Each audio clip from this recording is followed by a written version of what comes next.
एक छोटे से गांव से जो सरसब्ज पहाड़ियों के दरमियान बसा हुआ था।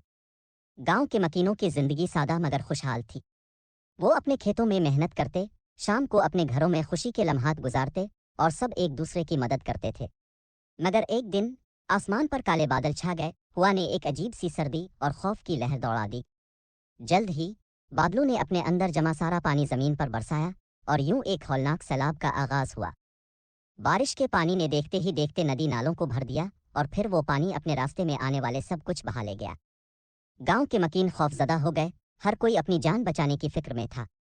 गांव के खेत, घरों और रास्तों पर पानी ने यलगार कर दी थी।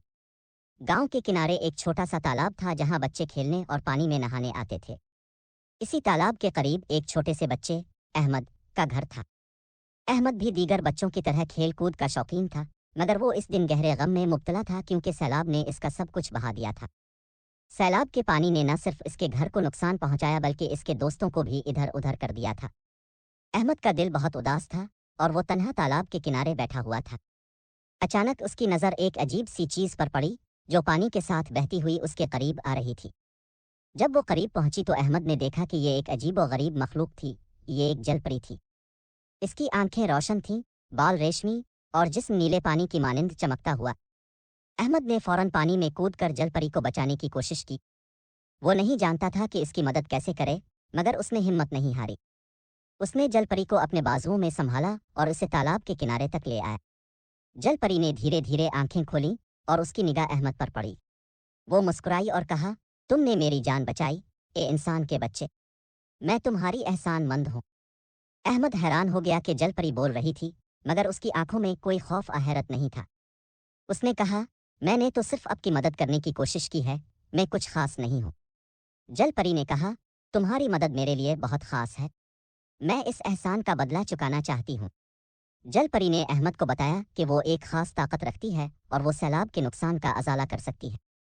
अहमद ने फौरन अपनी दादी के पास जाकर जलपरी के बारे में बताया और दादी ने पूरे गांव को इकट्ठा किया।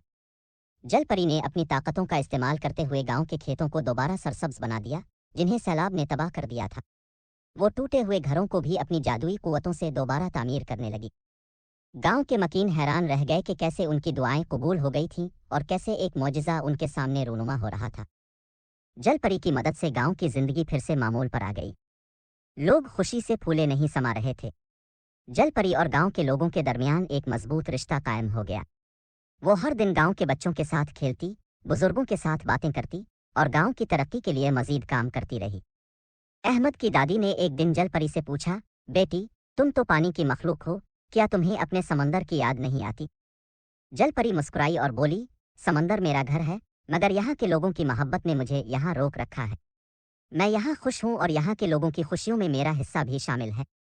मगर एक दिन जलपरी ने सबको बताया कि उसे अपने समंदर में वापस जाना है। गांव के लोग उदास हो गए, मगर उन्होंने इसकी ख्वाहिश का एहतराम किया। जलपरी ने वादा किया कि वो कभी ना कभी वापस आएगी। अहमद ने इसे अलविदा कहा और जलपरी ने इसे कहा, अहमद, तुम्हारे दिल की अच्छाई ने मेरी जान बचाई और मैं तुम्हारी इस नेकी को कभी नहीं भूलूंगी। जलपरी ने एक आखिरी दफ़ा गांव के लोगों को अपनी मुस्कुराहट दी और फिर तालाब के पानी में गायब हो गई। गांव के लोग जलपरी के इस मजिजाती मदद को कभी नहीं भूले। उनकी यादें हमेशा उनके दिलों में जिंदा रहें। अहमद बड़ा होकर अपने बच्चों को जलपरी की कहानी सुनाता और हर बार उसकी आंखों में वही चमक आ जाती जो जलपरी की आंखों में थी। ये कहानी हमें सिखाती है कि हकीकी नेकी और मोहब्बत कभी भी ज़ाय नहीं जाती। अहमद की मदद और जलपरी की मोहब्बत ने न सिर्फ गांव को दोबारा बसाया बल्कि इंसानियत और फितरत के दरमियान एक मजबूत रिश्ता भी कायम किया।